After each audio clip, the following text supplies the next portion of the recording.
Connaissez-vous les différences entre les promesses de vente? On dit qu'elles sont synalagmatiques ou unilatérales. Derrière ces termes juridiques se cachent des notions simples mais précises du droit des obligations. Il s'agit pour les deux d'avant-contrat, c'est-à-dire d'actes préparatoires à l'acte authentique de vente signé chez le notaire. Mais attention, dans les deux cas, il s'agit bien de vente. La dénomination d'avant-contrat peut être trompeuse. Il s'agit bel et bien de véritables contrats rendant la vente immobilière parfaite, mais décalant ses conséquences, le paiement du prix et la remise des clés à la signature chez le notaire. Tout cela n'est donc pas du tout à prendre à la légère. Voyons tout ça de plus près en commençant par les promesses synalagmatiques. Elles sont les plus répandues et c'est celles que vous connaissez certainement le mieux. Communément on les appelle des compromis de vente. Elles peuvent être préparées par l'agence immobilière, le notaire ou même les parties qui vont signer. Elles sont la plupart du temps établies sous signature privée, c'est-à-dire sans la nécessité de les dresser par acte authentique chez le notaire. Dans cette promesse, l'engagement est synalagmatique, c'est-à-dire réciproque.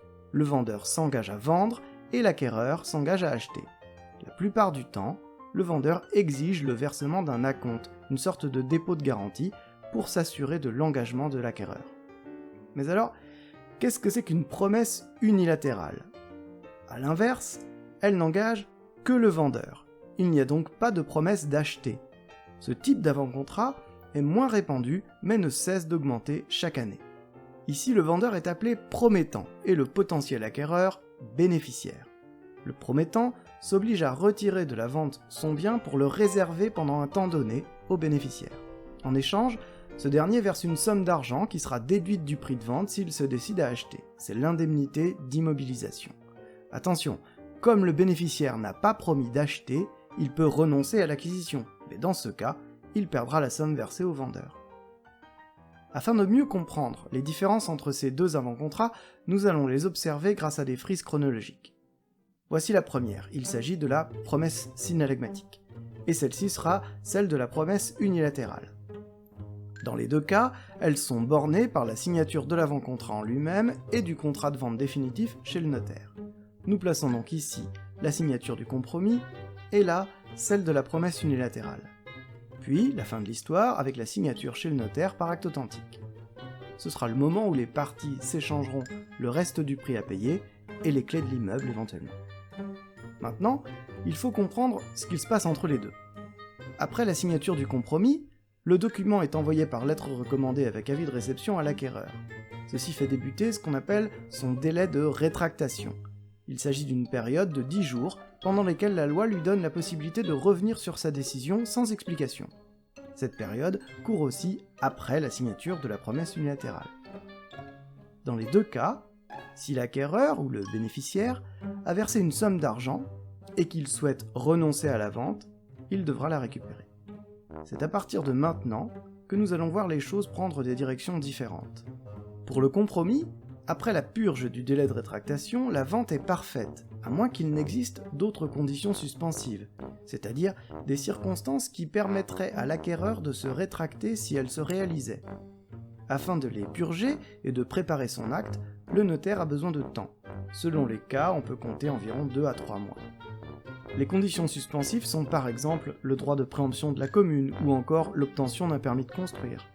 Au terme de ce délai, les parties se retrouvent chez le notaire pour signer l'acte définitif. Pour la promesse unilatérale, il en va sensiblement autrement. En effet, rappelez-vous, le bénéficiaire ne s'est pas engagé à acquérir, il a payé une indemnité d'immobilisation pour avoir un temps de réflexion pendant lequel le bien lui est réservé. Ce temps est appelé délai d'option, et c'est aux parties de définir sa durée. La loi ne fixe d'ailleurs pas de limite. Évidemment, plus il est long, plus la somme à payer sera grande.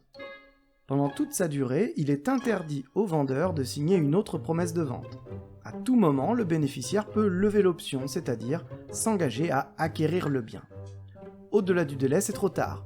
L'indemnité est acquise au vendeur et il est délié de son obligation de réservation. En considérant que l'option soit levée au dernier moment, les parties se retrouveront alors dans la même situation qu'après la signature d'un compromis, le délai de rétractation en moins.